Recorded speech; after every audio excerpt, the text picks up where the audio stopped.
Hello everyone, a very good morning to all of you. Welcome to your favorite batch for your GPSC class 1 and 2 exam preparation, and that is your one and only Winners Foundation batch 2025. ચલો જલ્દીથી આવી જાઓ વિદ્યાર્થી મિત્રો. આજે આપણે સરસ મજાના એના ક્લાસરૂમ પ્રેક્ટિસ ક્વેશ્ચન CRPQ કરવાના છીએ. ચલો તો સૌથી પહેલા હું તમને બધા CRPQ કરાવી દઉં અહીંયા. બરાબર છે? આશા રાખું છું કે તમે રિવિઝન કરીને આયા હશો, હે ને ભાઈ? ચલો તો સૌથી પહેલો ક્વેશ્ચન શું છે? જો તમારી સ્ક્રીન ઉપર સૌથી પહેલો ક્વેશ્ચન શું છે? If a shaft of diameter d and length l has been loaded axially. Load કયો લાગે છે? Axial load. મેં તમને કીધું બી હતું કે પેપર સેટર અથવા ક્વેશ્ચન બનાવવા વાળો ખાલી આવું જ બોલશે. શું? એક્સિયલ લોડ અથવા લોડેડ એક્સિયલી. પણ આનો મતલબ એક્ચ્યુઅલ શું થાય તમને ખબર હોવી જોઈએ. મેં શીખવાડેલું છે. આનો મતલબ એવો થાય કે અહીંયા તમારા આ શાફ્ટ ઉપર શું લાગેલું છે? External static gradual direct normal concentric axial load. Tensile છે કમ્પ્રેસિવ છે નથી ખબર. જો ટેન્સાઇલ છે કે કમ્પ્રેસિવ છે એવું એને મેન્શન ના કર્યું હોય તો બાય ડિફોલ્ટ ટેન્સાઇલ માની લેવું. આ બધું શીખવાડેલું છે. હવે અહીંયા તમને આ વસ્તુ રિયલાઇઝ થશે કે સરે જે લેક્ચરમાં ફંડામેન્ટલ શીખવાડ્યા એને અહીંયા એપ્લાય કઈ રીતે કરવા. આ એપ્લિકેશન ઇમ્પોર્ટન્ટ છે અને એના માટે ક્વેશ્ચન પ્રેક્ટિસ ઇમ્પોર્ટન્ટ છે. મસ્ત છે, મસ્ત. ચલો શું કહે છે? તો જો એક્સિયલ લોડ લાગ્યો હોય, એની લેન્થ L હોય અને ડાયામીટર D હોય, તો ratio of change in diameter to the original diameter is called what? બરાબર. એક્સિયલ લોડ લાગ્યો છે. કયો લોડ લાગ્યો છે? Axial load. અને એક્સિયલ લોડ લાગ્યો છે ત્યારે ચેન્જ ઇન ડાયામીટર એટલે ડેલ્ટા D થાય. ડેલ્ટા D થાય ભાગ્યા ઓરિજિનલ ડાયામીટર. આ બંનેનો રેશિયો શું દર્શાવે? તો એટલું તો ખબર પડે કે આ બંનેનો રેશિયો સ્ટ્રેન દર્શાવે. તો ઓપ્શનમાં સ્ટ્રેન તો હોવું જ જોઈએ, જે ચારે ચાર ઓપ્શનમાં છે. હવે આ સ્ટ્રેન ને તમે કયું સ્ટ્રેન કહેશો? તો આપણે એને લેટરલ સ્ટ્રેન કહીશું. Yes or no my dear students? કેમ લેટરલ સ્ટ્રેન કહીશું? તો એણે ક્વેશ્ચનમાં કીધું છે કે એક્સિયલ લોડ લાગ્યો છે. વાલા વિદ્યાર્થી મિત્રો મને એમ કહો, એક્સિયલ લોડ એનો મતલબ લોડ કઈ દિશામાં? લેન્થની દિશામાં. તો લેન્થમાં જે પણ કોઈ સ્ટ્રેન આવે, લેન્થમાં જે પણ કોઈ ડિફોર્મેશન આવે એ લિનિયર કહેવાય. યસ ઓર નો? તો ડાયામીટરમાં આવે એને શું કહેવાય? લેટરલ કહેવાય. તો આ જે સ્ટ્રેન આવ્યો છે ચેન્જ ઇન ડાયામીટર ભાગ્યા ડાયામીટર, એ સ્ટ્રેન તો છે જ, પણ એ કયો સ્ટ્રેન છે? Lateral strain. બોલો આવી મજા? બોલો પડી ખબર? છે આ જોરદાર વાતો? ચલો next. A member which is subjected to reversible load આવે એટલે એક જ વસ્તુ યાદ આવી જોઈએ, ફટીગ. તો ફટીગ ના રિલેટેડ કંઈક વાત હશે. બરાબર. Tensile or compressive stresses may fail at a stress lower than the ultimate stress of the material. એટલે આજે આપણે વાત કરી હતી કે આવો ટેન્સાઇલ કમ્પ્રેસિવ જેવો રિવર્સિબલ લોડ લાગે છે તો જે સ્ટ્રેસ ડેવલપ થાય છે અને એમાં બી એ સ્ટ્રેસ કે જે સ્ટ્રેસે મટીરિયલ ફેલ થઈ જાય છે એ ઓછું હશે, લોવર હશે. કોના કરતા? Ultimate stress of the material. હવે ultimate stress of the material એટલે સ્ટેટિક સ્ટ્રેન્થ. સ્ટેટિક લોડ લાગ્યો હોય ત્યારે મટીરિયલ જે સ્ટ્રેસે ફેલ થાય અને ultimate stress of the material કહેવાય અથવા ultimate strength of the material કહેવાય. તો એ સ્ટેટિક સ્ટ્રેન્થ કરતા આ ફટીગ વાળી સ્ટ્રેન્થ ઓછી હશે, જે તો આપણે ભણ્યા હતા. મટીરિયલની આ પ્રોપર્ટીને, મટીરિયલના ગુણધર્મને શું કહેશો? ઓપ્શન વાંચો. Plasticity of the metal. આ પ્લાસ્ટિસિટી છે? ના. વર્કેબિલિટી છે? ના. ક્રીપ છે? ના. શું છે આ? ફટીગ છે. અને આમ તો શોર્ટકટ આપું તો જ્યારે એક્ઝામમાં હો ત્યારે આવું બધું નહીં કરવાનું. એક્ઝામમાં હો ત્યારે તો આ રિવર્સિબલ વર્ડ જોઈને જરાક એકવાર ઓપ્શન તરફ નજર કરી લેવાની. જો એક જ ઓપ્શનમાં ફટીગ દેખાતું હોય કે ફટીગના રિલેટેડ કોઈ વાતો, જેમ કે એન્ડ્યુરન્સ લિમિટ અહીંયા દેખાતું હોય તો તમારે થોડુંક ધીરજ રાખવી પડે, પણ અહીંયા ફટીગ રિલેટેડ એક જ ઓપ્શન છે તો આંખ મીચીને સી ઓપ્શન ડાયરેક્ટ ટિક કરી દેવાનો આ રિવર્સિબલ શબ્દ જોઈને. પણ ધ્યાન રાખવાનું કે ઓપ્શનમાં ફટીગ અને ફટીગના રિલેટેડ કોઈ પણ વર્ડ્સ એક જ ઓપ્શનમાં હોવો જોઈએ તો. ઓકે બરાબર છે? એકલો ફટીગ વર્ડ નહીં જોવાનો, ફટીગના રિલેટેડ વર્ડ્સ બી જોવાના. જેમ કે ફટીગ લિમિટ, એન્ડ્યુરન્સ લિમિટ, આ બધા ફટીગના રિલેટેડ વર્ડ કહેવાય. હવે જો એક જ ઓપ્શનમાં દેખવા મળતા હોય તો પછી આગળ વાંચવાની જરૂર જ નહીં. ચલો મસ્ત વાત કરે છે બીજી કે ભાઈ સિગ્મા એટલે સ્ટ્રેસ અને modulus of elasticity for a body of volume this much, એટલે આ એનું વોલ્યુમ આપી દીધું તમને 2 × 10⁵ mm³ આર ધીસ. હવે આનો મતલબ શું થાય? આર કરીને પછી આ વેલ્યુ લખે છે એનો મતલબ શું થાય? આજે ને ઇંગ્લિશ ભાષાને સમજો ભાઈ. આ ઇંગ્લિશ ભાષાને સમજશો ને તો જ પ્રશ્નો તમારા માટે સરળ થઈ જશે, બાકી બહુ જ અઘરા પડશે. ખાસ ધ્યાન રાખજો. શું? સાંભળજો. If stress and modulus of elasticity for a body of this much volume are. હવે આર કે ઇઝ પછી જે બી કોઈ વેલ્યુ લખે છે એ કઈ વેલ્યુ હશે? તો શરૂઆતમાં જેની વાત કરી હતી એ હશે. આ ઇંગ્લિશ ભાષાની ખૂબી છે. હવે શરૂઆતમાં બે જણની વાત કરી હતી તો અહીંયા બી બે જ વેલ્યુ હોવી જોઈએ છે અને એ જ સિક્વન્સમાં હોવી જોઈએ. એટલે શરૂઆતમાં પહેલા સ્ટ્રેસનું નામ લીધું હતું તો અહીંયા પહેલી વેલ્યુ જે છે એ સ્ટ્રેસ હશે અને બીજું નામ મોડ્યુલસ ઓફ ઇલાસ્ટિસિટીનું લીધું હતું તો આ મોડ્યુલસ ઓફ ઇલાસ્ટિસિટી હશે. અને તો તમને પૂછે છે રેઝિલિયન્સ ઓફ ધ બોડી કેટલું હશે? હવે અહીંયા થોડું કોમન સેન્સ લગાવવાનું.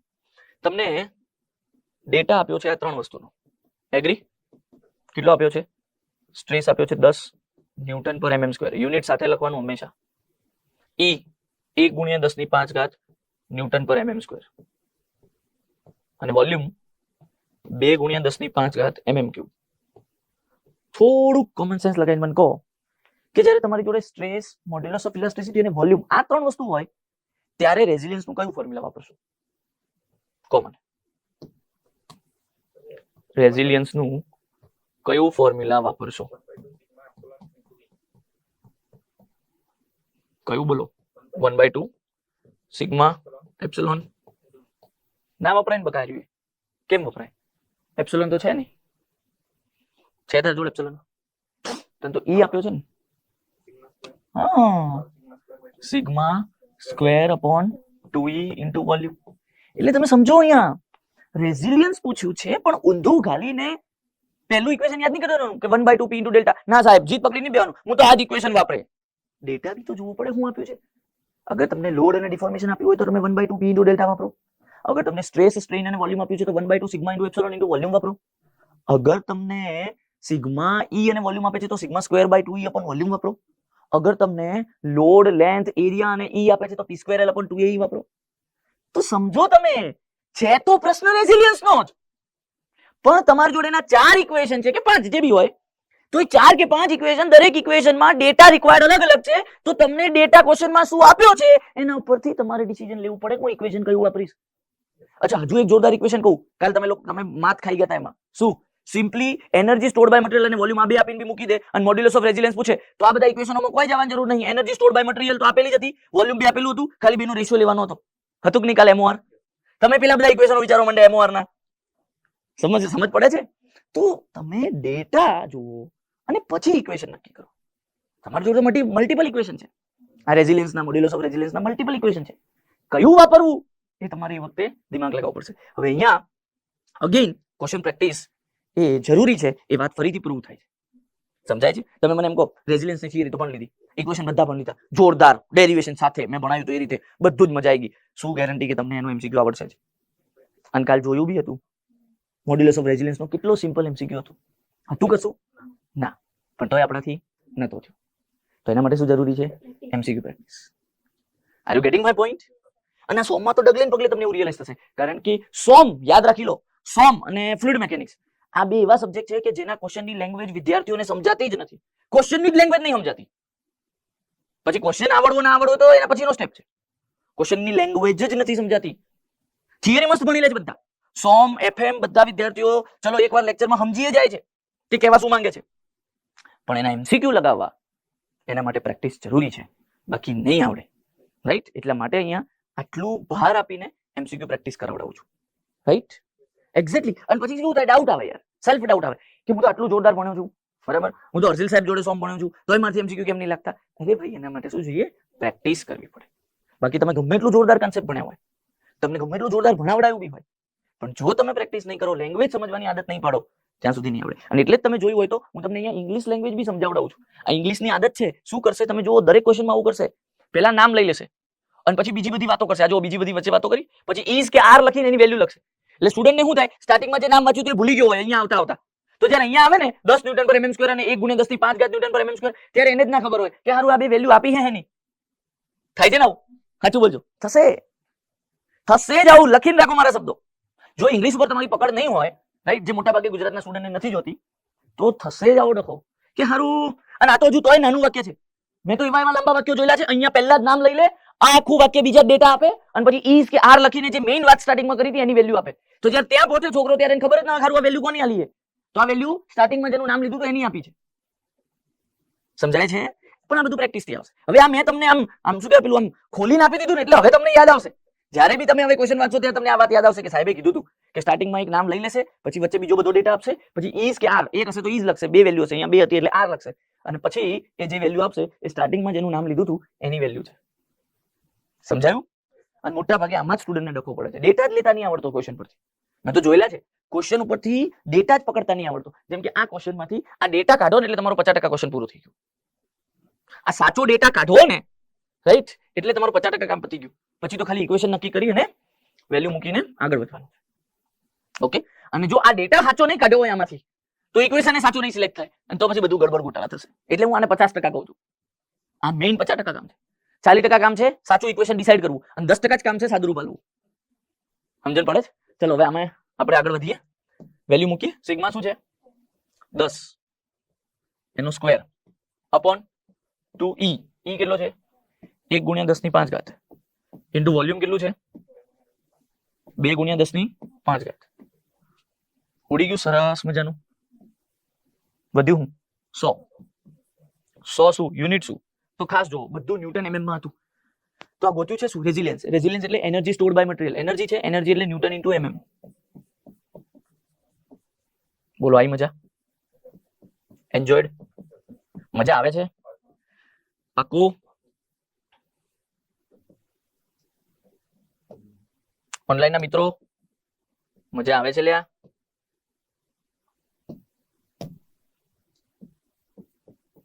રેઝિલિયન્સ. અને એક વસ્તુ ખાસ ધ્યાન રાખજો. હા, મેં એવું ઓબ્ઝર્વ બી કરેલું છે કે બેચના સ્ટુડન્ટ એવું સમજતા હોય છે, આવું મિસકન્સેપ્શન, આવું મિસઅન્ડરસ્ટેન્ડિંગ તમે ના કરતા. શું સાંભળી લો, પાસ્ટમાં બી એવું થયેલું છે ને, ખાલી અહીંયા નહીં કોઈ પણ જગ્યાએ એવું થતું હોય છે. શું સ્ટુડન્ટ એવું માને છે કે બેચમાં જે થિયરી વાળા લેક્ચર હોય, થિયરી વાળા એટલે જે મેઇન કન્સેપ્ટ વાળા લેક્ચર હોય, ફંડામેન્ટલ્સ વાળા લેક્ચર હોય, એ મસ્ત ભણવાના, એ લાઈવ ભણવાના, અથવા એ બહુ જ ડેડિકેશનથી સિરિયસનેસથી અટેન્ડ કરવાના. અને જ્યાં એમસીક્યુ પ્રેક્ટિસના કે ડાઉટ સોલ્વિંગના સેશન હોય ને, તો ના કરીએ તો ચાલે, ગમે ત્યાર કરીએ તો ચાલે. તમે જ મને એમ કહો, આ પણ ઇક્વલી ઇમ્પોર્ટન્ટ છે કે નહીં? મને તો કોઈક વાર એવું લાગે કે તમે આને 55% પેલા 45% કહેવો ને તોય કોઈ ખોટું નથી, કે 55% ઇમ્પોર્ટન્સ એમસીક્યુ પ્રેક્ટિસનું છે અને 45% ઇમ્પોર્ટન્સ ફંડામેન્ટલ્સનું છે. આવું કહીએ તો બી ખોટું નથી, કારણ કે ગમે એટલો જોરદાર ફંડામેન્ટલ ભણ્યો હોય કે ભણાયો હોય, એમસીક્યુ પ્રેક્ટિસ ના કરો તો 100 અને એફએમ જેવા સબ્જેક્ટમાં તો છાતી ઠોકીને કહું છું તમારાથી એમસીક્યુ ના લાગે એક્ઝામમાં. એટલે તમે આવી ભૂલ ના કરતા. આ તમને ખાસ કહું, જો કે આજે મને આ જોઈને સારું લાગ્યું કે એમસીક્યુ પ્રેક્ટિસના સેશનમાં વધારે વિદ્યાર્થીઓ છે, બટ આ વસ્તુ છેક સુધી જાળવેલી રાખજો. રાઈટ? હું તો એવું જ કહું છું કે બધા જ લેક્ચર લાઈવમાં અને સેમ ડેડિકેશનથી જોજો. પણ જે જનરલી વિદ્યાર્થીના દિમાગમાં ખબર નહીં ક્યાંથી ઘૂસી ગયું હોય છે, અને આપણે જે પહેલેથી વસ્તુ ઘૂસી ગયું હોય ને બહાર નીકાળવી અઘરી પડે કે ભાઈ ઠીક છે હવે ક્વેશ્ચન પ્રેક્ટિસ જ કરવાની છે. ના, બસ એ જ થિંકિંગ હટાઈ લો કે ઠીક છે ક્વેશ્ચન પ્રેક્ટિસ જ છે ને આજે, તો નહીં અટેન્ડ કરું તો ચાલશે, પછી જોઈ લઈશ તો ચાલશે. એ પછી ક્યારેય નહીં આવે અને જોવાનું રહી જ જશે. એટલે મહેરબાની કરીને ક્વેશ્ચન પ્રેક્ટિસનું તો સેશન ઉપરથી લાઈવમાં જોવો જ જોઈએ. તો કંઈક તમારે કાઉન્ટર ક્વેશ્ચન કરવો હોય તો કરી શકાય કે સાહેબ આ ક્વેશ્ચન હું આમ નહીં આમ સોલ્વ કરું તો, સાહેબ આ ક્વેશ્ચનમાં આમ નહીં આવો ડેટા આપ્યો હોત તો શું જવાબ આવે? આવું કંઈક પૂછવું હોય તો પૂછીએ કોણ લાઈવમાં હોત. અને બીજું, દિમાગમાં જે પેલું જે ભૂસું ભરાઈ ગયું છે કે એમસીક્યુ પ્રેક્ટિસ તો ઠીક છે પછી બી થાય, ખોટી વાત. જોડે જ કરવાની. એટલે તો હું ચેપ્ટર વાઇઝ સીઆરપીક્યુ કરાવું, નહીં તો હું એવું ના કહું આખો સબ્જેક્ટ પછી પછી કરશું એક સાથે. હવે દરેક ચેપ્ટરના અહીંયા 30 કરાવું, એન કરતા એવું કહી દઉં કે છેલ્લે જઈને સીધા 250 કરાવી દઈશ. પણ એવું કેમ નહીં કરાવતો? ભાઈ હમણાં ચેપ્ટર ભણ્યા છો, તાજું છે, રિવાઇઝ કરીને આવ્યા છો, તાજી એમસીક્યુ પ્રેક્ટિસ કરી લઈએ. યસ ઓર નો? એટલે આ વસ્તુ ખાસ ધ્યાન રાખજો. બરાબર છે? પાસ્ટમાં આવું થયેલું જ છે. વિદ્યાર્થીઓ એમસીક્યુ પ્રેક્ટિસ અને પીવાયક્યુ ડાઉટ સોલ્વિંગના સેશનને લેસ પ્રાયોરિટી આપે છે, અને એ સૌથી મોટું પાપ છે. પણ એ શું છે કે બેચ દરમિયાન એમને રિયલાઇઝ નહીં થતું, પછી એક એક્ઝામ આપે ઠોકર ખાય પછી રિયલાઇઝ થાય ભાઈ હું કામ. અને તમારે એવું કરવું હોય તો કરી શકો છો કે ભાઈ અમે 2026 ની વેકેન્સીઓમાં સાહેબ પહેલા ઠોકર ખાઈ લઈએ અને પછી 27 ની એક્ઝામમાં સિરિયસલી આપીશું. એવું કરવું છે? આપણા ચાણક્યજીએ છે ને એક સરસ મજાની વાત કરી છે. આપણા જે ચાણક્યજી છે ને એમણે બહુ મસ્ત વાત કરી છે, આચાર્ય ચાણક્ય, કે ભાઈ બીજાની મિસ્ટેકોમાંથી, બીજાની ભૂલોમાંથી, તમે જોઈ રહ્યા છો કે આ ભૂલ કરી છે તો એને આ પરિણામ ભોગવવું પડ્યું છે, તો એમાંથી શીખો. તમારી જોડે એટલો ટાઈમ નથી કે તમે જીવનમાં દરેક ભૂલ કરીને શીખો. છે એટલો ટાઈમ દરેક વસ્તુમાં કે ભાઈ પહેલા હું ભૂલ કરીશ પછી હું શીખીશ? નો ડાઉટ ભૂલ થાય પછી જે શીખવા મળે એ બહુ જોરદાર હોય, પણ આપણી જોડે આ એક જન્મમાં એટલો ટાઈમ નથી કે તમે જીવનની દરેક વસ્તુઓ ભૂલ કરીને શીખો. તો ક્યાંથી શીખો? બીજાની ભૂલો જોઈને. સમજાય છે? તો હું તમને કહી રહ્યો છું કે ફર્સ્ટ અટેમ્પ્ટ આપતી વખતે મોટા ભાગના વિદ્યાર્થીઓ આવી ભૂલો કરે છે, અને દરેક બેચમાં કહું છું કે ભાઈ આગલા વર્ષના વિદ્યાર્થીઓ આવી ભૂલો કરે છે, આગલા વર્ષના વિદ્યાર્થીઓ આવી ભૂલો કરે છે. તો એ તમે ના કરો. તમને ખબર જ છે કે આ ભૂલ કરીને ફરતી મારે નેક્સ્ટ યરના કેલેન્ડરમાં સિરિયસ અટેમ્પ્ટ આપવો પડશે, એવું સિચ્યુએશન આવી જશે. તો ના કરો ને એવી ભૂલ. સમજાય છે? યા તો પછી આખા જીવનમાં બધી જ વસ્તુઓ ભૂલો કરીને શીખો તો જીવન ઓછું પડશે. બરાબર? અને ખાસ કરીને આ જે વસ્તુ છે કરિયર સેટ કરવા વાળી, તમે બધા કરિયર સેટ કરવા માટે જ આવ્યા છો, એમાં તો જેટલું જલ્દી કરિયર સેટ થઈ જાય એટલું સારું. Are you getting my point? હું શું કહેવા માંગુ છું? એટલે મહેરબાની કરીને આ તમારી તૈયારીમાં જ્યાં હું તમને કહું કે આ ભૂલો વિદ્યાર્થીઓ કરે છે ને તમે ના કરતા એને બહુ જ સિરિયસલી લેજો. નહીં તો બીજું કઈ નહીં થાય. 2026 ની ભરતીઓને તમારે ભૂલોમાં જવા દેવી પડશે અને પછી 27 ની ભરતી સરખી રીતે આપવી પડશે. કરવું છે એવું? અને 27 ની ભરતી પછી સરખી રીતે આપશો તો જોઈનિંગ આવતા આરામથી 2028 જાન્યુઆરી ફેબ્રુઆરી આવી જશે. એનથી લેટ જઈ શકે. આપણને નહીં ખબર હજુ તો કે 27 માં ક્યારે એક્ઝામ લેવાની, 26 માં ક્યારે લેવાની એ નહીં ખબર ને. શોર્ટ તો છે એટલો ટાઈમ. તો પછી તો એક જ રસ્તો છે. શું?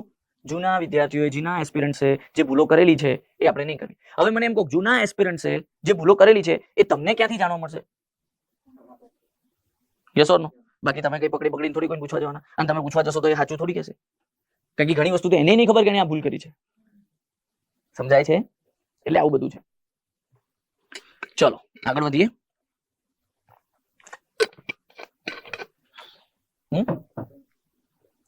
તો શું જવાબ આવ્યો?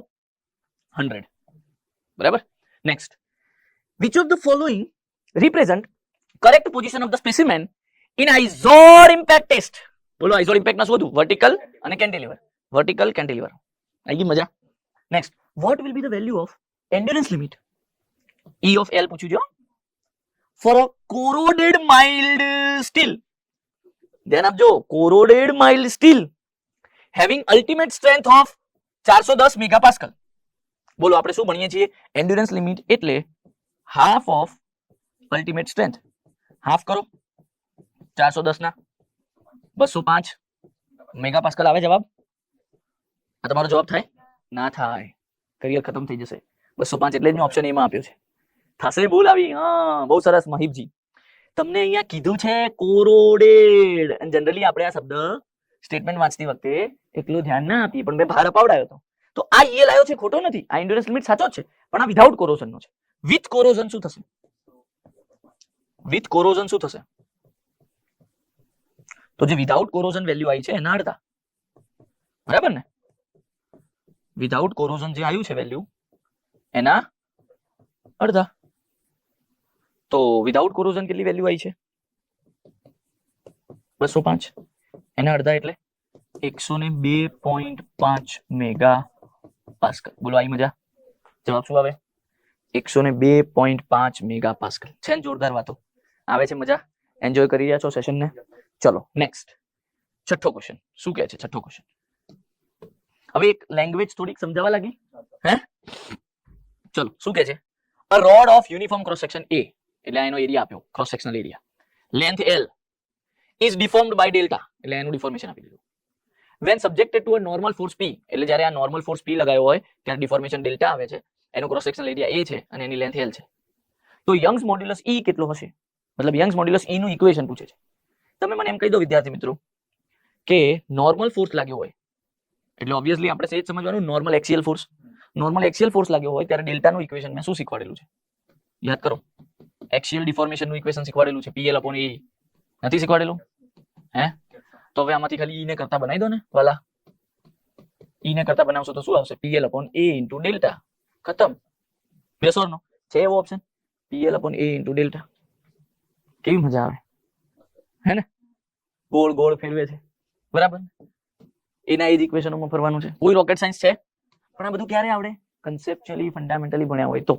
જો હવે આ જોરદાર MCQ છે. In a stress strain curve, okay, in a stress strain curve કે પ્લોટ કે ફોલોઈંગ પોઈન્ટ્સ અપિયર, એટલે આ બધા પોઈન્ટ્સ અપિયર થશે. કયા? Limit of proportionality, elastic limit, yield point, ultimate strength point, point of rupture, આ બધા પોઈન્ટ હશે. તો એમની કરેક્ટ સિક્વન્સ ઓફ અકરન્સ જણાવો. એટલે આ કઈ સિક્વન્સમાં હશે એક્ચ્યુઅલ સ્ટ્રેસ સ્ટ્રેઇન કર્વમાં? તો જો આ તમારો કયો પોઈન્ટ થયો? A થયો. આપણા સ્ટ્રેસ સ્ટ્રેઇન કર્વ પ્રમાણે નામ આપો.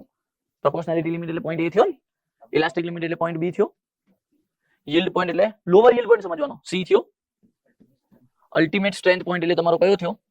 D ને E, અને છેલ્લે રપ્ચર એટલે ફેલિયર પોઈન્ટ. તો આ જ સિક્વન્સ હોય છે ને એમની? તો બસ આ સિક્વન્સ જોઈ લો, A B C D E. છે ક્યાં એવું? આવે છે મજા? પડે છે ખબર?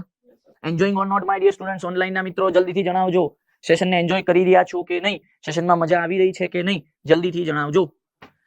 ચલો નેક્સ્ટ પોઈન્ટ ઓફ કન્સર્ન. મસ્ત ક્વેશ્ચન પૂછ્યો છે. મોડ્યુલસ ઓફ રેઝિલિયન્સ નો યુનિટ શું થાય? શીખવાડેલું છે. મોડ્યુલસ ઓફ રેઝિલિયન્સ એટલે resilience per unit volume. Resilience એટલે એનર્જી છે તો એનો યુનિટ હોય જૂલ, વોલ્યુમ નો યુનિટ હોય મીટર ક્યુબ. તો જૂલ પર મીટર ક્યુબ છે, મીટર હોય કે mm હોય? Yes or no? આવે છે મજા? એન્જોયિંગ? ચાલો સરસ. બીજો સરસ મજાનો પ્રશ્ન ભાઈ, under the compression loading, okay, what would be the area under stress strain curve represent? Stress strain curve ના અંડરનો એરિયા શું રિપ્રેઝન્ટ કરે કમ્પ્રેશન લોડિંગ હોય તો પહેલી વસ્તુ, કોઈ બી લોડિંગ હોય, સ્ટ્રેસ સ્ટ્રેન કર્વના અંડરનો area energy stored by material per unit volume જ રિપ્રેઝન્ટ કરે. તો વાંચો, એનર્જી સ્ટોર્ડ બાય મટીરિયલ એવું ક્યાંય છે? ફટીક તો આવે નહીં, ઇલાસ્ટિસિટી બી આવે નહીં, બ્રેકિંગ સ્ટ્રેસ એ કોઈ સ્ટ્રેસ થોડી રિપ્રેઝન્ટ કરે છે, એ તો એનર્જી રિપ્રેઝન્ટ કરે છે. તો આ જ શબ્દ સફિશિયન્ટ હતો. Yes or no? Stress strain કર્વના અંડરનો એરિયા શું રિપ્રેઝન્ટ કરે? Energy stored by material per unit volume. પણ અહીંયા એટલું સ્પેસિફાઈ કશું લખ્યું નથી પર યુનિટ વોલ્યુમ કે કંઈ બી, તો આ જ આન્સર છે. લોડ અંડર ડિફોર્મેશન કર્વના અંડરનો એરિયા શું રિપ્રેઝન્ટ કરે? Energy stored by material. અને સ્ટ્રેસ સ્ટ્રેન કર્વના અંડરનો એરિયા શું રિપ્રેઝન્ટ કરે? Energy stored by material per unit volume. પણ અહીંયા એટલું સ્પેસિફિકેશન ક્યાંય છે જ નહીં, તો ખાલી એનર્જી શબ્દ દેખાયો એટલે આપણે જવાબ આપી દીધો. ક્લિયર છે? અને બાકી જોવો તો બી ખબર પડે, energy required to cause the failure, તો છેક ફેલિયર પોઈન્ટ સુધી મટીરિયલે જે એનર્જી સ્ટોર કરી હોય, જે એનર્જી એને ફેલ કરવા માટે જરૂરી હોય, એ એનર્જી જ રિપ્રેઝન્ટ થતી હોય છે સ્ટ્રેસ સ્ટ્રેન કર્વના અંડરનો એરિયા. કારણ કે એને પોઈન્ટ મેન્શન નહીં કર્યો એટલે આપણે સમજી લેવાનું ફેલિયર સુધીનો જ પોઈન્ટ હશે ઓપ્શન ઉપરથી. ઓકે, તો હવે અહીંયા જુઓ, એક વસ્તુ સમજાવું કે આ તમને કન્ફ્યુઝ કરવા માટે શબ્દ આપ્યો હતો કમ્પ્રેશન લોડિંગ. અને ઘણી વાર આપણે શું થાય, આપણે આવા શબ્દોને લીધે જ ઉભા રહી જઈએ. ખારું કમ્પ્રેશન લોડિંગમાં સ્ટ્રેસ વર્સિસ સ્ટ્રેન કર્વના અંડરનો એરિયા, આવું તો ભણ્યો તો નતો ભણ્યો, એટલે એની જરૂર જ નહીં. આ કન્ફ્યુઝ કરવા માટે વર્ડ આપ્યો છે. મેઇન વર્ડ અહીંયા છે, અહીંયાથી area under stress versus strain curve શું રિપ્રેઝન્ટ કરે? તો એ કમ્પ્રેશન લોડિંગ માટે જે રિપ્રેઝન્ટ કરતું હોય એ ટેન્શન લોડિંગ માટે રિપ્રેઝન્ટ કરતું હોય. એમાં લોડિંગ થી કોઈ ફરક પડે ખરી? Yes or no? આવે છે મજા? ચલો 10મો ક્વેશ્ચન, નીચેનામાંથી કયું statement, which of the following statement is incorrect? હવે અહીંયા ખાસ ધ્યાન આપજો, કયું ઇનકરેક્ટ છે એવું પૂછ્યું છે. ઇનકરેક્ટ એટલે ખોટું. કયું ખોટું છે પકડો? Stress is directly proportional to strain within elastic limit. હવે આ જે રહ્યું ને એ થોડું કોમ્પ્લિકેટેડ છે. તરત ડિસિઝન ના લઈ લેશો કે સાચું છે ખોટું છે. કેમ? કારણ કે stress is directly proportional to strain, આમ બહુ જ કહેવાય ને રિજિડલી શબ્દ પકડો ને તો પ્રોપોર્શનાલિટી શબ્દ આવવો જોઈએ. કારણ કે stress is directly proportional to strain એ અપ ટુ પ્રોપોર્શનાલિટી લિમિટ હોય છે. પણ એક રીતે જોવા જાવ તો આપણે એવું બી કીધું હતું પછી કે પ્રેક્ટિકલી પ્રોપોર્શનાલિટી લિમિટ, ઇલાસ્ટિક લિમિટ અને યીલ્ડ પોઈન્ટ ત્રણેય આપણા માટે સેમ છે. એટલે જ્યારે આવું સ્ટેટમેન્ટ હોય ને ત્યારે એના માટે કોઈ તરત ડિસિઝન નહીં લઈ લેવાનું કે સાચું જ છે ખોટું જ છે, સાઈડમાં રાખવાનું, પેલા બીજા વાંચી લેવાના. ધ સ્ટ્રેસ ઇઝ ફોર્સ પર યુનિટ એરિયા. ઓકે, આમાંય ધ્યાન રાખવું પડે. કેમ? કારણ કે સ્ટ્રેસ એટલે શું છે? રેઝિસ્ટિંગ ફોર્સ પર યુનિટ એરિયા છે. પણ રેઝિસ્ટિંગ ફોર્સ એટલે એક્સટર્નલ ફોર્સ થઈ જાય છે એ અલગ વસ્તુ છે. બરાબર છે? એટલે અગેન આમાં બી શું કરવાનું? ધીરજ રાખો. Hooke's law hold good up to breaking point. આ તરત ખબર પડી ગઈ કે ખોટું છે. કારણ કે હુક્સ લો તો ક્યાં સુધી વેલિડ છે? એમાં તો ફિક્સ જ છે, પ્રોપોર્શનાલિટી લિમિટ. ઓકે, આ ખોટું પકડાઈ ગયું તો એનો મતલબ કે પેલા બી સાચા હતા. કારણ કે આપણે ઇનકરેક્ટ પકડવાનું હતું, ઇનકરેક્ટ એક જ હોય આ ચારમાંથી. તો આ ખોટું છે એનો મતલબ પેલા બે સાચા હતા અને આપણે ખોટું પકડવાનું હતું, તે આપણો આન્સર છે. ઓકે, તો આમાં જે ઇલાસ્ટિક લિમિટ શબ્દ વાપર્યો છે એ પેલા અન્ડરસ્ટેન્ડિંગ થી વાપર્યો છે કે ઇલાસ્ટિક લિમિટ, પ્રોપોર્શનાલિટી લિમિટ અને yield point ત્રણેય પ્રેક્ટિકલી સેમ છે. એટલે આને એવું કહી દીધું છે કે stress is directly proportional to strain up to elastic limit. આમ તો અપ ટુ પ્રોપોર્શનાલિટી લિમિટ શબ્દ આવવો જોઈતો હતો. એ જ રીતે અહીંયા બી સ્ટ્રેસ એટલે ફોર્સ પર યુનિટ એરિયા, તો આ જે ફોર્સ છે એ રેઝિસ્ટિંગ ફોર્સ કહેવા માંગતો હશે. યસ ઓર નો? આમ તો ફોર્સ પર યુનિટ એરિયા હોય એટલે એને ના નહીં પાડવાની. કેમ? પેલું જે હશે ને એ તો લોડ પર એરિયા શબ્દ હશે. P by A છે ને એ તો લોડ પર એરિયા શબ્દ હશે. બરાબર ને? એ તો લોડ પર એરિયા છે. ફોર્સ પર એરિયા હોય એટલે મોટા ભાગે રેઝિસ્ટિંગ ફોર્સની જ વાત થતી હોય છે. આવું મેં ઓબ્ઝર્વ કર્યું છે MCQ માં. એટલે એને જનરલી ખોટું નહીં પાડવાનું. પણ તોય મેં કીધું એમ સહેજ બી કન્ફ્યુઝન લાગે તો એને સાઈડમાં રાખીને પહેલા બીજા સ્ટેટમેન્ટ જોઈ લેવાના. તરત ખબર પડી ગઈ અહીંયા. પછી એના પછીનું બી જો સાચું જ હશે. Ratio of linear stress to linear strain is Young's modulus. તો યસ, ભણેલા છીએ આપણે. આ બી સાચું છે, ટ્રુ. આ બી સાચું છે, ટ્રુ. આ બી સાચું છે, ટ્રુ. આ એક ફોલ્સ હતું, ઇનકરેક્ટ. ચલો આઈ મજા પડી? ખબર જોયું? અહીંયા એક બીજી જોરદાર વાત ખબર પડી. મેં ભણાવતી વખતે તમને કીધું હતું કે તમે જે હુક્સ લોમાં stress is directly proportional to strain લખો છો, ખાલી stress is directly proportional to strain આટલું બોલી ના ચાલે. આનું બહુ ડિટેલમાં નામ લખાવડાયું હતું, યાદ હોય તો. કયો stress is directly proportional two કયો સ્ટ્રેન લખાવડાયું હતું, યાદ હોય તો. તો પહેલા તો એ કીધું હતું કે nominal stress is directly proportional two nominal strain છે. પછી એ બી કીધું હતું કે આ જો x ડિરેક્શનનો સ્ટ્રેસ હોય તો સામે આ x ડિરેક્શનનો સ્ટ્રેન જોઈએ. એટલે linear nominal stress is directly proportional two linear nominal strain. અને એ વાત અહીંયા પુરવાર થઈ. જોઈ લો, જોવો છો થાય છે રિયલાઇઝ. અને મેં એ બી કીધું હતું એ વખતે કે ભાઈ સિગ્મા x એ directly proportional two epsilon x હોય. એને તમે એમ કહો કે લે તું એપ્સિલોન y ના ડાયરેક્ટલી પ્રોપોર્શનલમાં રહે ને તો એ ના રહે. ત્યાં તમે એને એવું ના કહી શકો એટલે તમે બી નોર્મલ જ તો છો ના રે. એક્સ ડિરેક્શન નો સ્ટ્રેસ એક્સ ડિરેક્શન ના સ્ટ્રેન ના જ ડાયરેક્ટલી પ્રોપોર્શનલ માં હોય તો ડિરેક્શન સેમ તો કયો શબ્દ આવે લિનિયર. સમજાય છે? એટલે બોલાય છે કે linear stress is directly proportional two linear strain. સમજણ પડે છે? હા ચાલો ચાલો પ્રૂફ રેઝિલિયન્સ શું છે? પ્રૂફ રેઝિલિયન્સ શું કીધું તું? Maximum energy stored by material up to elastic limit. Maximum energy stored by material at elastic limit ચાલે. મિનિમમ નથી, એવરેજ નથી, none of the above B ના આવે. આઈ મજા? એન્જોય કરી રહ્યા છો કે નહીં ઓનલાઈન ના મિત્રો? જલ્દીથી જણાવજો. ઓનલાઈન ના મિત્રો મજા આવી રહી છે કે નહીં? એન્જોય કરી રહ્યા છો કે નહીં?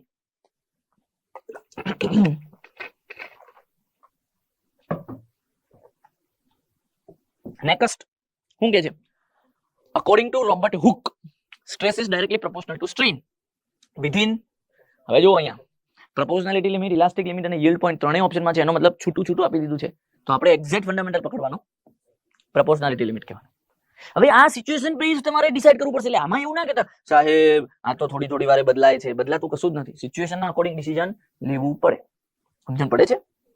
એનું એક મસ્ત ઉદાહરણ આપું કે ભાઈ હંમેશા સાચું બોલવું જોઈએ, આવું આપણને શીખવાડવામાં આવે અને આવું જ હોવું જોઈએ. બરાબર છે? પણ હવે વિચારો તમે કે તમે કોઈ એક પેલું કહેવાય ને કે જ્યાં બે રસ્તા પડતા હોય એવી જગ્યાએ ઊભા છો. બરાબર? એક રસ્તાએથી જાન ગઈ છે, એમાંથી એક રસ્તાએથી જાન ગઈ છે.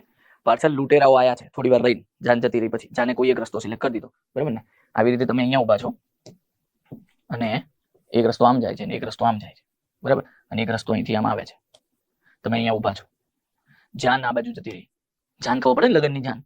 બરાબર? કે જેમાં બધા સ્ત્રીઓએ ઘણા બધા ઘરેણાને, દીકરીઓએ, બહેનોએ ઘણા બધા ઘરેણાને એવું બધું પહેરેલું છે. બહુ બધા પૈસા છે એ લોકો જોડે. સમજાય છે? પાછળથી લૂંટેરા આયા અને તમને પૂછે છે કે જાન કઈ બાજુ ગઈ. તો એ વખતે એવું ના વિચારાય શું કે મારે તો સત્ય જ બોલવું જોઈએ ને. તો એ વખતે જાન આ બાજુ ગઈ છે એ કહેવું ને એ સત્ય છે.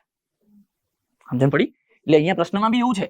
તમારે એવું નહીં વિચારવાનું કે ના ભાઈ સાહેબે તો કીધું હતું ને પ્રોપોર્શનાલિટી લિમિટ, ઇલાસ્ટિક લિમિટ અને yield પોઈન્ટ ત્રણે સેમ જ પોઈન્ટ છે, તો હું તો A B C ત્રણેય ટીક કરીને આવીશ.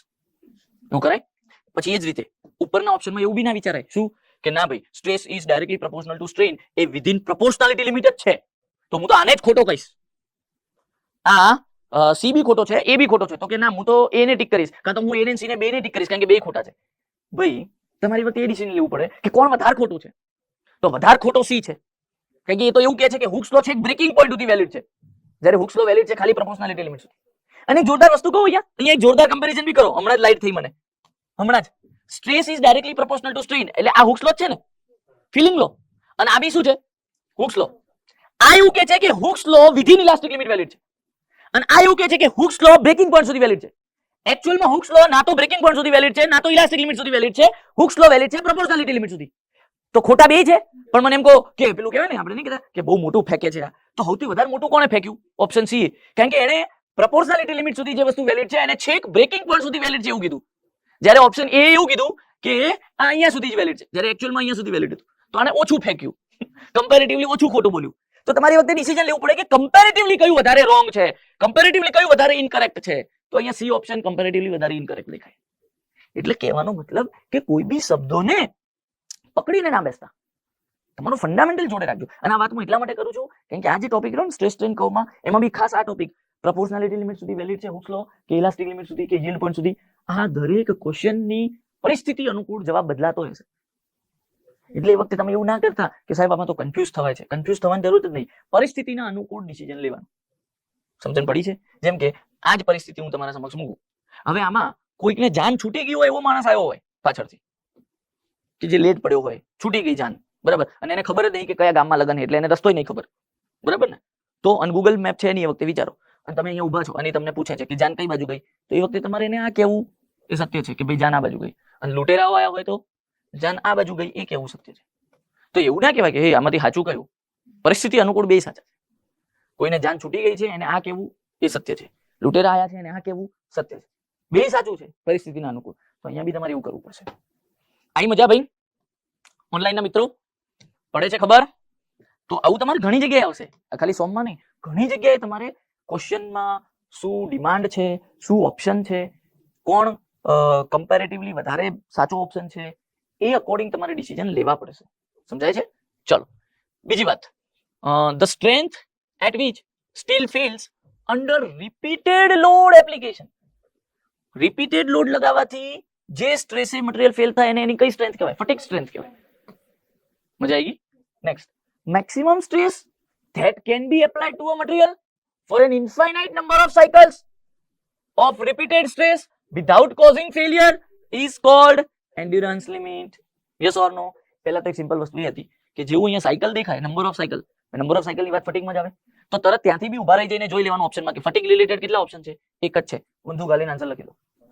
આમાં વધારે વિચારવાનું ક્યારે આવે? જ્યારે ઓપ્શનમાં એન્ડ્યુરન્સ લિમિટ અને ફટીગ લિમિટ હજુ હોત તો જોવું પડે. તો ત્યાં શું જોવું પડે? તો કયો શબ્દ હાઇલાઇટ થવો પડે એ બી તમને કહી દઉં. ચલો, આ શબ્દ ઇન્ફાઇનાઇટ નંબર ઓફ સાયકલ, કારણ કે મેં ભણાયેલું છે. Endurance limit is a fatigue strength for infinite number of cycle અને fatigue limit is a fatigue strength for finite number of cycle. લખાયું બી હતું ને? યસ ઓર નો? તો પણ આવી બધી જરૂર ક્યારે પડે? જ્યારે ઓપ્શનમાં એન્ડ્યુરન્સ લિમિટ અને ફટીગ લિમિટ બે હોય તો, બાકી તો ના પડે ને. આવે છે મજા? પડે છે ખબર શું થયું? ચલો, I hope you all are enjoying. Okay, આગળ વધીએ. Among the materials mentioned below, the pronounced yield point is the characteristics of. બોલો ભાઈ, among the materials mentioned below, the pronounced yield point is the characteristics of. એટલે આનો મતલબ શું? પહેલા તો લેંગ્વેજ જ ના સમજાણી, આ કહેવાય એવું માંગે છે. among the materials mentioned below એટલે નીચે જે મટીરિયલો આપેલા છે એમાંથી કયા મટીરિયલ માટે yield point એની pronounced characteristics છે. એટલે yield point એના માટેની સૌથી અગત્યની લાક્ષણિકતા થઈ જાય. characteristics એટલે લાક્ષણિકતા. તો કયા મટીરિયલ માટે yield point એ સૌથી અગત્યની લાક્ષણિકતા થઈ જાય છે નીચે આપેલામાંથી, એવું કહે છે. તો મને એમ કહો, લોજિક લગાવીને, yield point ની જરૂર શેના માટે પડે? yield strength ગોતવા માટે. yield strength ની જરૂર શેના માટે પડે? તો ડક્ટાઇલ મટીરિયલોની ડિઝાઇન માટે, કારણ કે લખાયું હતું ડક્ટાઇલ મટીરિયલની ડિઝાઇન yield strength માટે થાય. તો ઓવરઓલ yield point કોના માટે અગત્યની લાક્ષણિકતા બની જાય? ડક્ટાઇલ મટીરિયલ માટે. આમાંથી સૌથી બેસ્ટ ડક્ટાઇલ મટીરિયલ કયો છે? અગેન ક્વેશ્ચન પ્રેક્ટિસ ની મહત્તા સમજાણી. Yes or no? લેંગ્વેજ થી કશું જ ખબર પડી હતી? નથી પડી. અને આમાં કદાચ જેનું ઇંગ્લિશ સારું હોય ને એને ના ખબર પડે, કારણ કે આ થોડો ટેકનિકલ સાઈડ નું ઇંગ્લિશ છે. એટલે જરૂરી નહીં કે તમારું ઇંગ્લિશ જોરદાર હોય તો તમને ક્વેશ્ચનની અન્ડરસ્ટેન્ડિંગ આવી જ જાય. પ્રેક્ટિસ થી આવે આ વસ્તુ, રાઈટ? તો હવે સમજાય છે કે yield point એ કેવા મટીરિયલ માટે અગત્યની લાક્ષણિકતા બને છે? તો ડક્ટાઇલ મટીરિયલો માટે. સમજણ પડે છે? હવે એ અગત્યની લાક્ષણિકતા બને છે એના માટે શબ્દો બહુ બધા છે ઇંગ્લિશમાં. એમાંનો એક શબ્દ આ લોકોએ વાપર્યો છે, pronounced characteristics. ઓકે, કોઈ બી રીતે વાપરી શકે. ઓકે, ફંડામેન્ટલ એ જ રહેશે કે yield point એ ડક્ટાઇલ મટીરિયલ માટેની અગત્યની લાક્ષણિકતા છે. અચ્છા, હવે એવું બી થઈ શકે, અહીંયા તો સારું છે, જો કાસ્ટ આયર્ન એ બ્રિટલ છે, એ ડક્ટાઇલ છે જ નહીં. કોન્ક્રીટ એ બી બ્રિટલ છે અને સ્ટોન બી બ્રિટલ સાઈડ જ જાય છે. એટલે અહીંયા તો ડક્ટાઇલ એક જ છે. પણ ધ્યાન રાખો, ઘણીવાર ઓપ્શનમાં બે ડક્ટાઇલ હશે તો શું કરશો? બહુ મસ્ત. તો જે વધારે સારો ડક્ટાઇલ હશે એને પિક કરશો, એને પિક કરશો. એટલે એ તમારો આન્સર થશે. એમ પિક કરવું એટલે સમજણ પડે છે? લે આવું થશે. એટલે તમે કદાચ ધ્યાન આપ્યું હોય તો હું પહેલી વારમાં જ આવું બોલ્યો હતો, જે વધારે સારું ડક્ટાઇલ હોય એ ઓપ્શનમાંથી ઉઠાવો. એ અલગ વસ્તુ છે કે હાલ ઓપ્શનમાં ડક્ટાઇલ એક જ છે. Gating my point? Enjoying this? મજા આવે છે? એટલે જો હું ખાલી તમને ક્વેશ્ચન પ્રેક્ટિસ કરાવીને છૂટી નહીં જતો, હું તમને એની આજુબાજુની બધી વાતો કરું છું. કદાચ તમને એવું લાગે કે ભાઈ સાહેબ 40 મિનિટ 45 મિનિટ થઈ, જો આપણે 15 જ ક્વેશ્ચન કર્યા તો 15 તરી 45, દરેક ક્વેશ્ચનમાં ઓન એન એવરેજ 2 થી 3 મિનિટ જાય છે. કેમ જાય છે? કારણ કે આપણે એની અન્ડરસ્ટેન્ડિંગ લઈએ છીએ. કારણ કે મારે તમને અહીંયા વધારે ક્વેશ્ચન કરાવવા ઇમ્પોર્ટન્ટ નથી. મારે તમને અહીંયા 30 ક્વેશ્ચન એવી રીતે કરાવું કે 300 બરાબર હોય. સમજાય છે? Gating my point? આ 30 ક્વેશ્ચન એવી રીતે કરાવું કે 300 બરાબર હોય. અને કદાચ તમે ક્વેશ્ચન બી જોયા હોય તો ચેપ્ટરના અલગ અલગ ભાગોને આવરી લે છે. યસ ઓર નો? હજુ તો 15મા ક્વેશ્ચન એ છીએ તો એ ચેપ્ટરના મોટા ભાગના ટોપિકોને આવરી લીધા છે. હજુ બીજા 15 કરશું એટલે જે બી બાકીના ભાગો છે એને બી આવરી લેશે. સમજાય છે? એવી જ રીતે આ CRPQ બનાવ્યા છે. સમજાય છે? ચલો, મજા આવે છે ને? ચલો, સ્પીડ ઓછી લાગતી હોય તો કહેજો, પણ મારા ખ્યાલથી આ બધું ડિસ્કશન જરૂરી છે. આ કેમ ડિસ્કશન જરૂરી છે? કે 30 ક્વેશ્ચન કરાયા પછી એકવાર હું અહીંયાથી 30 ક્વેશ્ચન કરાવી દઉં પછી મારી એવી ઈચ્છા છે કે દરેક વિદ્યાર્થીને એટલો કોન્ફિડન્સ આવી જાય કે હવે હું બીજા 300 ક્વેશ્ચન બી આ ચેપ્ટરના આવે તો કરી શકું. એવો કોન્ફિડન્સ આવવો જોઈએ. આવી રહ્યો છે, ધીમે ધીમે બિલ્ડ થઈ રહ્યો છે. જે કાલે તમે ક્વેશ્ચન પ્રેક્ટિસ કરવા બેઠા ત્યારે જે તમારો કોન્ફિડન્સ હતો અને આજે જે આ 15 ક્વેશ્ચન કર્યા પછી કોન્ફિડન્સ છે, એમાં ફરક છે, હ્યુજ ડિફરન્સ છે. બસ એ હોવું જોઈએ તો આપણે CRPQ બરાબર કરીએ છીએ એ થાય. બાકી તો હું ક્વેશ્ચન વાંચું ને એમ કહું, અચ્છા આ તો તમને ખબર જ છે ને, આ આવે. અચ્છા આ તો તમને ખબર જ છે ને, આ આવે. આ તો મેં ભણાયેલું છે. એટલે ભણાયેલું તો બધું જ હશે, રાઈટ? પણ છતાં ભણાયું હોવા છતાં એ જે ભણાયું છે અને જે ક્વેશ્ચન છે એમાં એપ્લાય કેવી રીતે કરવું એ બી શીખવાડવું જરૂરી છે ને. CRPQ એના માટે છે, ખાલી 30 ક્વેશ્ચન થોડી કરાવવાના છે, રાઈટ? ચલો હવે જો આ આપણે ગઈકાલે કે પરમ દિવસે જ મેં તમને આના વિશે અલગથી લખાયું હતું ને. હા ચલો વાંચીએ. ડક્ટિલિટી ડિપેન્ડ કરે છે કોના ઉપર? અમારા ખ્યાલથી જીપીએસસી પૂછેલો છે, કાં તો કોઈક ને કોઈક એક્ઝામે પૂછેલો છે ઇન્ડિયામાં કે ભાઈ ડક્ટિલિટી ડિપેન્ડ કોના ઉપર કરે છે? તો ટેમ્પરેચર પર કરે છે, હા પાડી હતી, તો યસ ભાઈ આના ઉપર તો કરે છે. સાઇઝ ઓફ ધ સ્ટ્રક્ચર પર નહીં કરતો, ના પાડી હતી. કેમ ના કરે? કારણ કે ductility property of the material તો છે જ, અને પ્રોપર્ટી ત્યારે જ હોય જ્યારે એ સ્ટ્રક્ચર કે ઓબ્જેક્ટ કે સ્પેસિમેન શબ્દો બદલાતા રહેશે એના સાઇઝથી ઇન્ડિપેન્ડન્ટ હોય તો જે પ્રોપર્ટી બની શકે. અને ડક્ટિલિટી પ્રોપર્ટી તો છે જ ને, એટલે સાઇઝથી ક્યારે ડિપેન્ડ ના થાય, એટલે સાઇઝથી ઇન્ડિપેન્ડન્ટ હોય, એટલે ના પાડવાની. કારણ કે અહીંયા ડિપેન્ડન્ટનો પ્રશ્ન પૂછ્યો છે, તો બી સાઇઝ ઉપર ડિપેન્ડ નહીં કરતું. એપ્લાઇડ લોડિંગ ટાઈમ પર બી ડિપેન્ડ નહીં કરતું, તો ખાલી આના ઉપર ડિપેન્ડ કરે છે.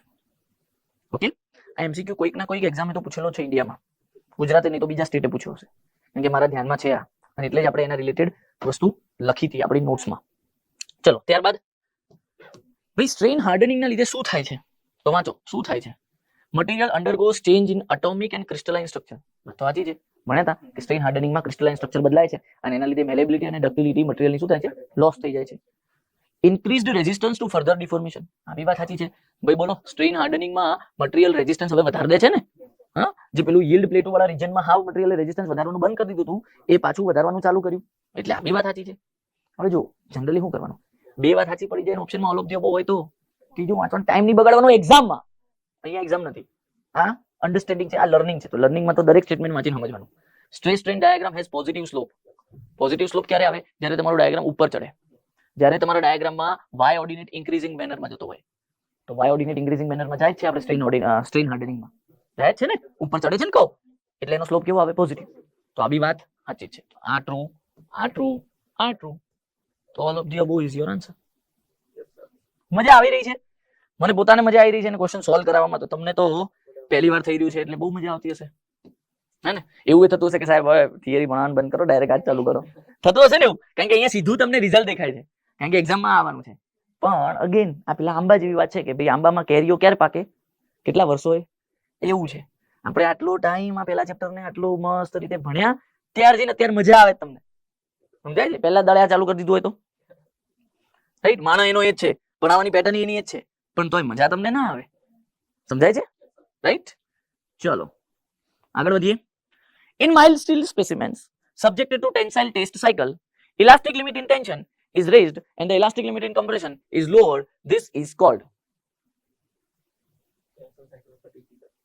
બહુ મસ્ત સાયકલ શબ્દ આવ્યો એટલે ફટીગ રિલેટેડ કોઈ વાત હોવી જોઈએ. એગ્રી? તો ફટીગ રિલેટેડ કેટલા ઓપ્શન છે એમાંથી? આ બે નથી ને? બોશિંગર ઇફેક્ટ ફટીગ છે, શીખવાડી દો, અને ડી ફટીગ ઇફેક્ટ આ બી શીખવાડી દો. ભાઈ આ બંને ફટીગ રિલેટેડ છે. હવે આ બેમાંથી કોને પિક કરશો? બોશિંગર ઇફેક્ટ. કેમ? યાદ કરો, બોશિંગર ઇફેક્ટમાં શીખવાડ્યું હતું ટેન્શન કમ્પ્રેશન આવા ઓપોઝિટ લોડ લગાવશો તો જે તમારી યીલ્ડ સ્ટ્રેન્થ હોવાની હશે કે ઇલાસ્ટિક લિમિટ આવવાની હશે, યીલ્ડ સ્ટ્રેન્થ થી ઇલાસ્ટિક લિમિટ કનેક્ટ થાય જ છે, એ ઓછી આવશે. તો અહીંયા લખ્યું છે લોવર્ડ થાય છે, ઓછી આવે છે. આ કઈ ઇફેક્ટ છે? બોશિંગર ઇફેક્ટ છે. હવે એવું ના વિચારતા, સ્વાભાવિક રીતે વિચાર આવે શું સાહેબ બોશિંગર ની અંદર મૂળ તો ફટીગ જ છે ને? છે જ ને, ક્યાં ના પાડું છું? તો જો આ બેમાંથી કોઈ એક ઓપ્શન હોત તો જે હોય આન્સર આવત. ફટીગ ઇફેક્ટ હોત તો ફટીગ ઇફેક્ટ આન્સર આવત, બોશિંગર ઇફેક્ટ હોય તો બોશિંગર ઇફેક્ટ આન્સર આવત. પણ બે હાજર છે ત્યારે અગેન પેલો રૂલ, કોણ વધારે બેટર ઓપ્શન છે? સમજાય છે? કોણ વધારે બેટર ઓપ્શન છે? ઓકે, એટલે હંમેશા યાદ રાખી લો, એમસીક્યુ બેઝડ એક્ઝામ હોય ને, અને યુપીએસસી તો પોતે કહે છે આવું, યુપીએસસી નામાં ઘણા ક્વેશ્ચનમાં આવું થાય છે, મલ્ટિપલ આન્સર પોસિબલ હોય, પણ યુપીએસસી ફાઇનલ પોતાની આન્સર કીમાં જે આપે એ સાચું ગણાય. તો યુપીએસસી તો કહે છે મોસ્ટ સુટેબલ આન્સર ટિક કરો. કયો? મોસ્ટ સુટેબલ આન્સર ટિક કરો. એટલે આપણે પણ આ વસ્તુ સમજી લેવાની છે કે એમસીક્યુ નો મતલબ થાય મોસ્ટ સુટેબલ આન્સર ટિક કરવો. ઓકે, ખાલી આન્સર ટિક કરવો નહીં, મોસ્ટ સુટેબલ. જેમ કે અહીંયા આ ક્વેશ્ચનમાં ફટીગ ઇફેક્ટ બી ખોટું છે નહીં, કારણ કે બોશિંગરમાં મૂળ તો ફટીગ જ છે, બરાબર, પણ બોશિંગર એને વધારે સુટેબલ થાય કારણ કે એક્ઝેક્ટ વાત બોશિંગર ઇફેક્ટમાં થઈ હતી. સમજાયું? ફટીગ ઇફેક્ટ તો ઇનડાયરેક્ટલી આન્સર આવે, રાઈટ? તો ઇનડાયરેક્ટ આન્સર લેવાનો થાય ક્યારે? જ્યારે આ ઓપ્શનમાં ના હોય તો.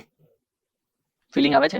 એટલે હું તમને એ બી બધું સમજાવી દઉં છું કે ભાઈ ભવિષ્યમાં કોઈક આ ક્વેશ્ચન સાથે છેડખાની કરે તો તમારા માર્ક્સમાં છેડખાની ના થાય. સમજાય છે? કોઈ આ ક્વેશ્ચન સાથે રમત કરી નાખે, આને કાઢી દે બીજું કોઈક નામ લઈ દે, તો તમે વિચારતા થઈ જાઓ ખરું હવે શું કેવું. તો આ બી આન્સર જ છે, કારણ કે આવું ફટીગ ના લીધે જ થાય છે. સમજણ પડે છે? ચલો next. The stress in body when suddenly loaded is ખાલી જગ્યા the stress when the same load is applied gradually. બોલો સડન માં કેટલો સ્ટ્રેસ આવે છે? ગ્રેજ્યુઅલ કરતા ડબલ. તો અહીંયા શું હોવું જોઈએ? Twice. Okay, understood? Stress in a body when suddenly loaded is applied એમ. તો એ સ્ટ્રેસ કેટલો હોય? ગ્રેજ્યુઅલ કરતા ડબલ હોય. તો 2 times ઓફ ગ્રેજ્યુઅલ હોય ને. ઓકે, 2 times એટલે ટ્વાઇસ. જોયું? દરેક ટોપિક ને આવરી લે એવો ક્વેશ્ચન છે. સડન ને બી આવરી લીધો મેં. ચલો next. Ability of material to absorb the energy within elastic range. Resilience. કોઈ ડાઉટ? કોઈ confusion? Unit of strain? No unit. શીખવાડેલું છે. જાય છે ને ફટાફટ હવે. Standard measures of ductility of a material is. બોલો ડક્ટિલિટી કેવી રીતે મેઝર કરો? પર્સન્ટેજ ઇલોંગેશન થી શીખવાડી તું. તો ક્યાં છે પર્સન્ટેજ ઇલોંગેશન ઇન લેન્થ? વાત સાચી, પણ ઉભા રહો. Percentage increase in the area. Logic લગાવો. ડક્ટિલિટી કોના સાથે ડીલ કરે છે? શીખવાડેલું છે. ટેન્સાઇલ લોડ સાથે. Ductility deals with tension. Tension લોડમાં લેન્થ શું થાય? વધે તો એરિયા શું થાય? હવે જો એરિયા ઘટતો જ હોય તો કઈ રીતે તમે એવું કહી શકો percentage increase in the area? તો આ ફંડામેન્ટલી સ્ટેટમેન્ટ ખોટું છે. પછી પર્સન્ટેજ ડિક્રીઝ ઇન લેન્થ અને ઇન્ક્રીઝ ઇન એરિયા, આ ખોટું. લેન્થ તો વધે અને એરિયા ઘટે. Percentage decrease in the length, આ ખોટું, કારણ કે લેન્થ તો વધે. તો એક જ સાચું છે. હવે આ ક્વેશ્ચન અહીંયા પૂરો નહીં થયો. તમને હિન્ટ આવી જોઈએ કે હજુ આ ક્વેશ્ચન સાથે કોઈ એક ખરાબ ગેમ રમી શકે તમારી જોડે. શું? એટલે મેં આ ડિસ્કશન કર્યું. વિદ્યાર્થી મિત્રો, ડક્ટિલિટી નો ડાઉટ મેઝર થાય છે પર્સન્ટેજ ઇલોંગેશન થી. અને પર્સન્ટેજ ઇલોંગેશન એટલે આપણા દિમાગમાં એટલું જ આવે પર્સન્ટેજ ઇન્ક્રીઝ ઇન લેન્થ. પણ એ બી ધ્યાન રાખો કે કોઈક વાર ઓપ્શનમાં પર્સન્ટેજ ઇન્ક્રીઝ ઇન લેન્થ ના હોય તો પર્સન્ટેજ ડિક્રીઝ ઇન એરિયા બી સાચો જ આન્સર છે. કારણ કે લેન્થ વધે છે તો એરિયા ઘટવાનો છે. તો પર્સન્ટેજ ડિક્રીઝ ઇન એરિયા માપવું એ અલ્ટિમેટલી ડક્ટિલિટી માપવું કહેવાય. અને એનથી જોરદાર કોઈક આવો ઓપ્શન બનાવે તો, મતલબ આમાં થોડોક ચેન્જ કરીને, શું? Percentage increase in length and decrease in area, તો એ બી સાચો આન્સર ના થાય. પણ અમે અહીંયા ક્લાસમાં ડિસ્કસ ના કર્યું હોય ને તો ડાયરેક્ટ એક્ઝામમાં આવે ને તો તમારા દિમાગમાં ક્લિક ના થાય. કારણ કે દિમાગમાં એક જ ઘૂસેલું હોય. ડક્ટિલિટી એટલે સાહેબે કીધું હતું પર્સન્ટેજ ઇલોંગેશન. પર્સન્ટેજ ઇલોંગેશન એટલે દિમાગમાં એક જ આવે percentage increase in length. Decrease in area એ વખતે સ્ટ્રાઇક ના થાય. Getting my point? તો આનો સાચો આન્સર શું આવે? Percentage increase in length and percentage decrease in area. સમજ પડી? ઓકે, ચલો સરસ. અચ્છા, હજુ એક કોમ્પ્લિકેટેડ સિચ્યુએશન બનાવો. એક ઓપ્શનમાં છે પર્સન્ટેજ ઇલોંગેશન ઇન લેન્થ એટલે ઇન્ક્રીઝ ઇન લેન્થ, અને એક ઓપ્શન અલગથી છે પર્સન્ટેજ ડિક્રીઝ ઇન એરિયા. આમાં નથી. સપોઝ કે આને ડિક્રીઝ ઇન એરિયા કરી દઉં તો, અને બેને ભેગું કરીને કોઈ ઓપ્શન નથી આપેલો. મતલબ આ બે સાચા છે, આ બેન ભેગું કરીને જેમ અહીંયા બનાવ્યો છે ને એવો ઓપ્શન નથી બનાવેલો. ચલો આ જ ક્વેશ્ચન છે, લઈ લો ને. આ મેં ચેન્જ કરી નાખ્યો. કોને સાચો આન્સર આપશો? કારણ કે સાચો તો બે થાય ને, હમણાં સમજાવ્યું પ્રમાણે. કોને સાચો આપશો? આને. અગેન કયો રૂલ? Most suitable answer. ડક્ટિલિટીમાં પહેલી વાત હું કરી હતી? પર્સન્ટેજ ઇલોંગેશન ઇન લેન્થ એટલે પર્સન્ટેજ ઇન્ક્રીઝ ઇન લેન્થ, એ પહેલો સાચો આન્સર છે. રાઈટ?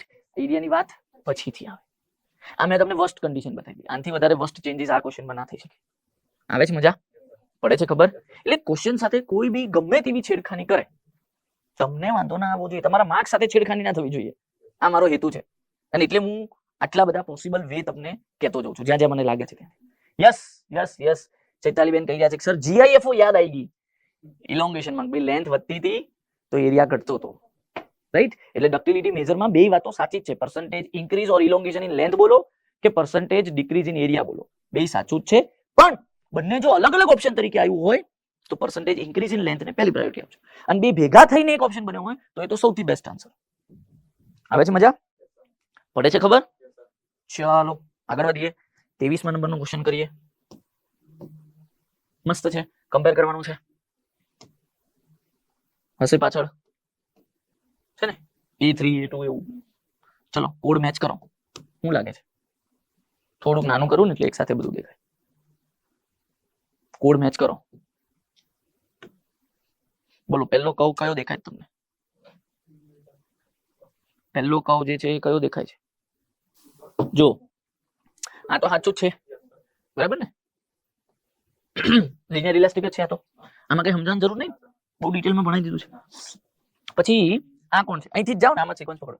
આ લિનિયર ઇલાસ્ટિક અને પછી સ્ટ્રેઇન હાર્ડનિંગ એવું છે ક્યાં? આ રહ્યું. ઓકે, પછી આ આઈડિયલ પ્લાસ્ટિક, અને આ જો લિનિયર ઇલાસ્ટિક પ્લાસ્ટિક, કાલે જ ભણાવ્યું હતું. ઇલાસ્ટોપ્લાસ્ટિક ઓર વિસ્કો પ્લાસ્ટિક કીધું હતું ને, આ વિસ્કો ઇલાસ્ટિક કીધું હતું. આઈ મજા. તો બસ આવો કોડ ક્યાં છે, A1B3, A1B3 ખતમ થઈ ગયું, CD ની જરૂરત ના પડી, રાઈટ. C4 અને D2, C4 અને D2 ખતમ. બોલો આવી ગઈ મજા, એન્જોયડ પૂરેપૂરું કે નહીં, મજા આવી ને. ચલો હવે એક કામ કરો, થોડુંક આમાં બી પ્રેક્ટિસ કરાવડો. 23 ક્વેશ્ચન મેં કરાયા, લેંગ્વેજ સમજાવડાઈ, ક્વેશ્ચન ઉપર કઈ રીતે અટેક કરવો, કઈ રીતે ક્વેશ્ચન અટેમ્પ્ટ કરવો શીખવાડ્યું. હવે 24 થી 30 જાતે પ્રેક્ટિસ કરો, પછી હું કરાવું પાછો, રાઈટ. આદત પડે ને, રાઈટ. ચલો જોઈએ 24 નંબર શું કહે છે, શું કહે છે વાંચો. Total number of shear stress components 2D stress tensor મેટ્રિક્સમાં કેટલા હોય? 2 હોય હે ને. ધ્યાનથી જોજો, total number of shear stress component 2D માં પૂછ્યા છે, બરાબર. આ જ ક્વેશ્ચનમાં હું ખાલી શિયર શબ્દ કાઢી દઉં તો જવાબ શું આવે? 4. કારણ કે વખતે ક્વેશ્ચન શું થઈ જાય, total number of stress component in 2D stress tensor matrix, તો 4 આવે ને, 2 નોર્મલ અને શિયર. પણ અહીંયા શિયર ના જ પૂછ્યા હતા, અને એમાં ટોટલ પૂછ્યા છે, ઇન્ડિપેન્ડન્ટ નહીં પૂછ્યા. ઇન્ડિપેન્ડન્ટ પૂછ્યા હોય તો 1 આવે શિયરમાં, અને ઇન્ડિપેન્ડન્ટમાં ઓવરઓલ પૂછ્યું હોય તો 3 આવે 2D માં, 2 નોર્મલ ને 1 શિયર. એ બધી વાતો ઓલરેડી કરેલી છે. પછી ફર્સ્ટ ઓર્ડર ટેન્સર ક્વોન્ટિટી કોણ છે? તો પહેલા તો ફર્સ્ટ ઓર્ડર ટેન્સર ક્વોન્ટિટી એટલે કોણ થાય? વેક્ટર ક્વોન્ટિટી થાય, હે ને. ફર્સ્ટ ઓર્ડર ટેન્સર ક્વોન્ટિટી એટલે કોણ થાય? Vector quantity. હવે નીચેનામાંથી વેક્ટર ક્વોન્ટિટી કોણ છે એ ખાલી તમારે જોવાનું છે, velocity, right. Next, true stress strain curve will be ખાલી જગ્યા to the nominal stress strain curve for compressive load. ધ્યાનથી જોવાનું, કમ્પ્રેસિવ લોડમાં ટ્રુ સ્ટ્રેસ સ્ટ્રેન કર્વ નીચે હોય છે, યસ ઓર નો. એટલે બિલો તો ફિક્સ થઈ ગયું, એટલે અબોવ વાળા તો ઓપ્શન આવે જ નહીં. અને એ બી શીખવાડ્યું હતું બિલો વાળો રાઈટ હોય, એટલે below right is your answer. આવે છે મજા, પડે છે ખબર.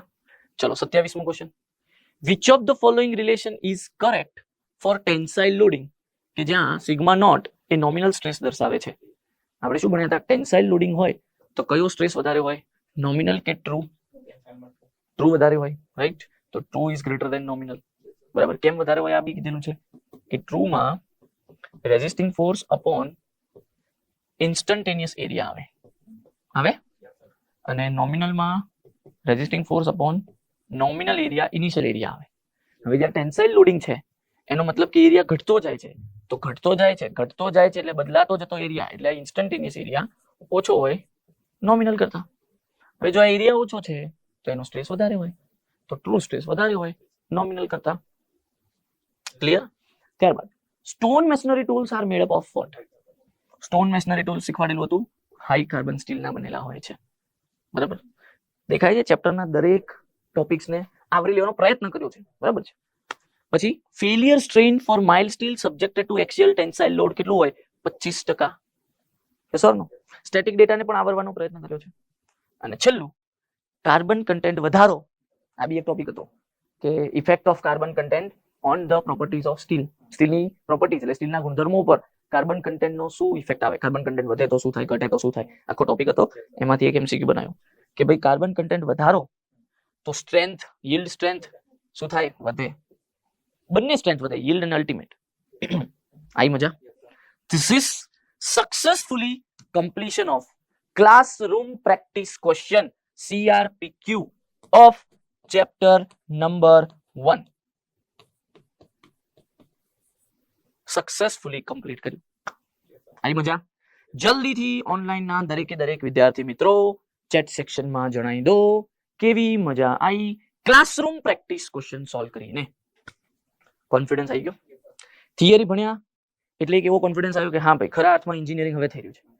પછી થિયરી ભણ્યા પછી કાલ તમને હોમવર્કમાં PYQ આપ્યા એટલે એ રિયલાઇઝ કરવા માટે કે ભાઈ એકલું થિયરીથી નહીં ચાલે, ક્વેશ્ચન પ્રેક્ટિસ માટે પણ અલગથી એફર્ટ લગાવવો પડશે. આજે આ 30 ક્વેશ્ચન કરાયા એટલે હવે રિયલાઇઝ થઈ ગયું કે અચ્છા ક્વેશ્ચનમાં કઈ રીતે અટેમ્પ્ટ કરવું, કઈ રીતે ભણેલી થિયરીને એપ્લાય કરવું. યસ, ભૂલો ક્યાં પડી શકે છે, ક્વેશ્ચનની લેંગ્વેજને કઈ રીતે સમજવી, આ બધી જ વાતો આપણે આજે આ 30 ક્વેશ્ચનમાં શીખી લીધી. આવું દરેક ચેપ્ટરમાં કરીશું ને, રાઈટ? ચાલો, યસ. હવે દરેકે દરેક વિદ્યાર્થી મિત્રો પ્રીવિયસ યર્સ ક્વેશ્ચન્સ કરીને આયા છો. ચેપ્ટર નંબર 1 ના 123 ક્વેશ્ચન છે ને, ચેપ્ટર નંબર 1 ના 24 છે, 124 છે. દરેકે દરેક વિદ્યાર્થી મિત્રો કરીને આયા છે. પછી મેં કીધું હતું એ જ પેટર્ન થી કરીને આયા છે કે ભાઈ OMR શીટ આપણે તમને આપેલી છે, એ OMR શીટમાં જ બબલ ફિલ કરીને કરીએ છીએ આપણે. વિચારો તમે કે આ સબ્જેક્ટના 12 ચેપ્ટર છે, એટલે 12 OMR શીટ તો મિનિમમ તમે આની કરશો. એવી જ રીતે દરેક સબ્જેક્ટના 10 ચેપ્ટર તો ઓન એન એવરેજ ગણી લો, બરાબર છે? ઓન એન એવરેજ 16 સબ્જેક્ટ ગણી લો તો 160 OMR શીટ તમે કરશો મિનિમમ. બીજા એક્સ્ટ્રા વચ્ચેના ટેસ્ટોમાં કરશો એ તો અલગ, બરાબર કે નહીં? ટોટલ જઈને 200 તો થઈ જવાની, 40 તો એવા બીજા કોઈક ના કોઈ ટેસ્ટ આવી જવાના. તો 200 OMR શીટ તમે ફિલ કરો એટલે વિચારો તમારે how to attempt the question paper જાતે જ સોલ્વ થઈ જાય. આખી બેચ દરમિયાન તમે 200 વાર OMR શીટ થી ક્વેશ્ચન પ્રેક્ટિસ કરશો, રાઈટ? અને હું તો ઇનફેક્ટ એવું બી કહું કે વાયસીટી કરતા હોય, ESC કરતા હોય ત્યારે બી OMR શીટ થી કરો, શું વાંધો છે? રાઈટ? ફિક્સ લઈ ટાર્ગેટ લઈને બેસી જાઓ, ભાઈ હું આજે 100 MCQ પૂરા નહીં થાય ત્યાં સુધી ઉભો નહીં થયું, કે 200 MCQ નહીં પૂરા કરું ત્યાં સુધી ઉભો નહીં થયું, તો એ 200 MCQ OMR શીટ થી જ કરો. જેટલું OMR શીટ થી વધારે કરશો એટલું સારું છે. આના માટે હું એક સરસ મજાનું ઉદાહરણ આપતો હોઉં છું દર વખતે કે ભાઈ ક્રિકેટરો હોય છે, બરાબર? વિરાટ કોહલી છે, રોહિત શર્મા છે આપણા, બરાબર? તો એ લોકો એકચ્યુઅલ મેચ કયા બોલ ઉપર રમવાના હોય છે? મેચિસના બોલ ઉપર, બરાબર છે? તો એ લોકો પ્રેક્ટિસ ટેનિસના બોલ પર કરતા હોય છે. કયા બોલ પર કરતા હોય? મેચિસના બોલથી જ કરતા હોય છે. સીઝન બોલ જેને કહીએ આપણે, સીઝન બોલથી જ પ્રેક્ટિસ કરતા હોય છે, મેચિસના બોલથી જ, કારણ કે એકચ્યુઅલ મેચ એ બોલથી રમવાની છે. તો આપણે બી એકચ્યુઅલ એક્ઝામ OMR શીટ પેટર્નથી આપવાના છીએ, તો પ્રેક્ટિસ પણ OMR શીટ થી જ કરવી જોઈએ. Yes or no?